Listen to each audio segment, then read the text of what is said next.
Hi, greetings everyone. This is Shaddhra Goyal, the member of Guidance and Mentoring Committee in ORIS International.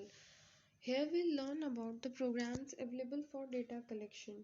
So, before finalizing any survey platform, there are quite a few features which we see to before finalizing it.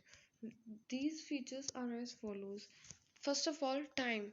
If the survey platform takes lesser time for the respondent to respond on a particular survey, then it is better. If a respondent thinks that he or she is taking too longer time to respond to a particular survey, then he or she might leave the survey incomplete.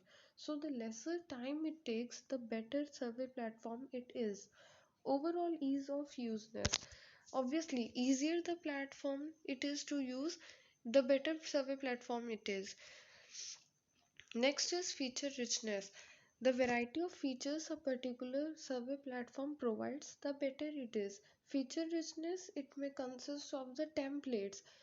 The more the templates the survey platform provides, the better it is. Uh, Another example, the question types. Not all survey platforms provide all question types. There are few platforms which support few question types while others support another question types. So it depends on the question types that survey platform supports, that whether it is going to be perfect for our survey or not. Next is collaborative functionality. Collaborators means it basically means the group of people which work towards the achievement of a common goal. So if the survey platform provides a collaborative functionality, that means that our sample size will be achieved more rapidly as compared to if a survey platform does not support collaborative functionality. Template availability, as I have already discussed, the more the number of templates available in a particular platform, the better it is. Now the next most important is the cost. The cost the if the survey platform is free to use, like we will see in Google form, the better it is, because not all researchers are funded by organizations, not all researchers are funded by NGOs, etc. So there are many types of researchers which are self funded, so the cost is a major factor. The next one we have is how we distribute the link of survey. That means how we can reach out to people for filling the survey, and then assess the partially submitted forms. Now, based on this, I have there are almost four types of survey platforms which we are commonly using. These are Google Forms, SurveyMonkey, Typeforms, and Qualitrix. We'll see one by one the strengths and the weakness of these major four types of survey platforms. First, to start with Google Form. So, first we'll see upon the strengths.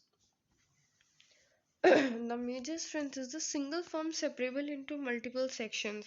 So this basically allows to divide the forms into sections.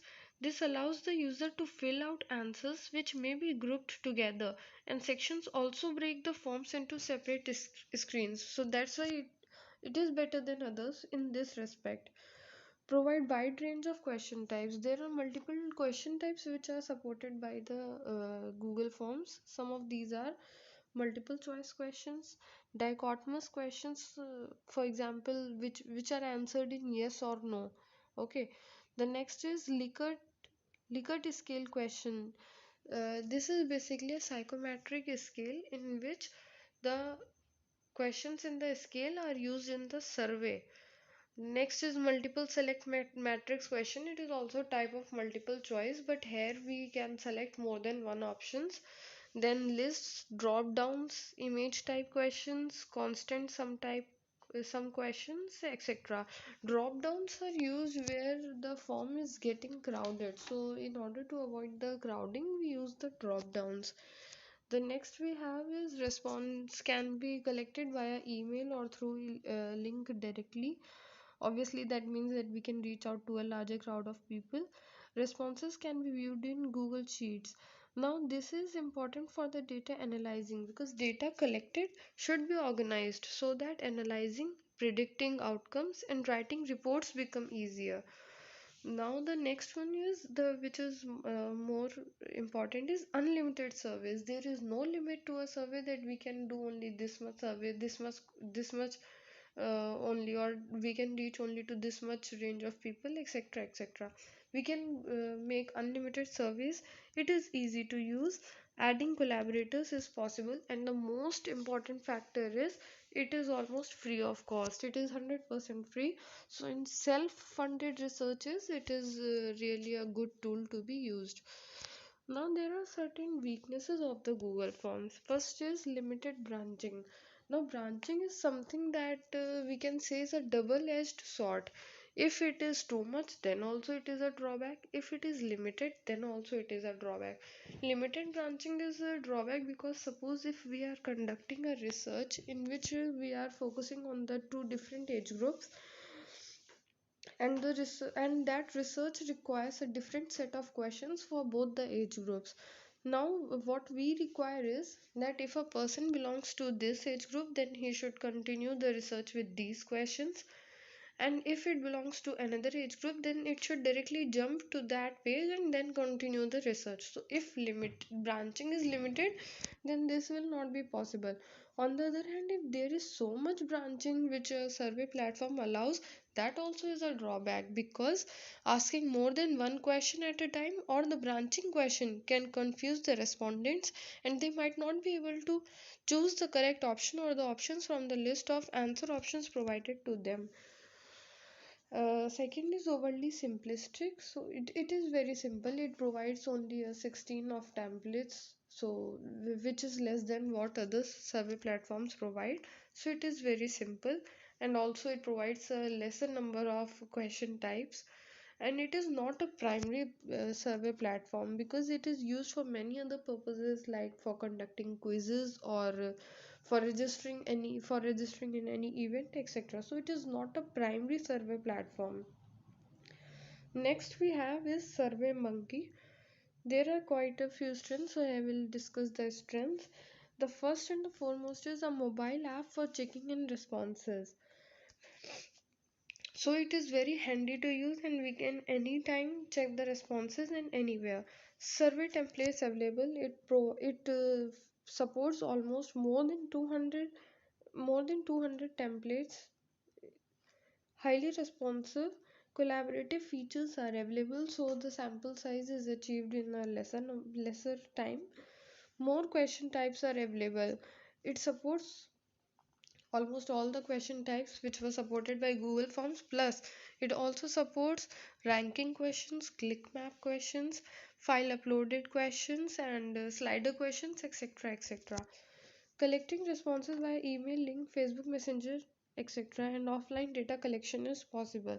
That is of great advantage because with SurveyMonkey, we can even have people to we can even pe- people can even take our survey in the Facebook Messenger, embed your survey in the mobile app, and we can even collect responses offline using SurveyMonkey anywhere, anytime through the app, and upload them when we are back online.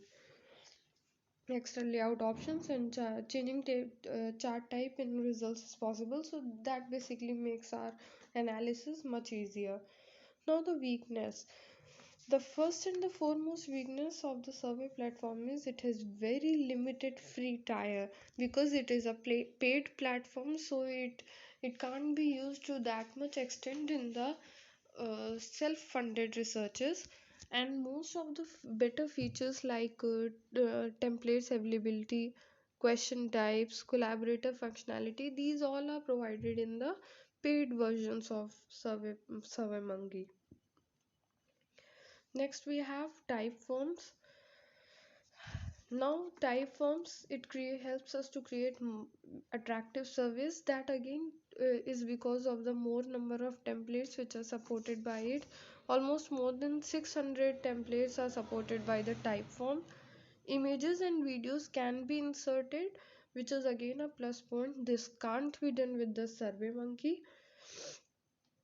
Extensive library of survey templates that I have discussed allows multi-branching logic jumps, displays just one question at a time, and transition from one question to another is flawless. Now The last two features which I have discussed, these can be used if our survey is short. So in a way we can say that type form can be used if the survey is going to be short. If it is going to be a long one and it allows only single jumps or display just one question at a time, then it is going to be boring, and the respondent will leave the survey definitely in between, definitely incomplete. So the weaknesses that I have already discussed are, first of all, it is the cost issue. Free versions offer very limited features and it can't be used for the long form questionnaires. One can't assess partial form submissions. That is the this partial form this partial form submission is a boon when we use the Google form, because we can assess the incomplete submitted forms also. Next we have is Qualitrix.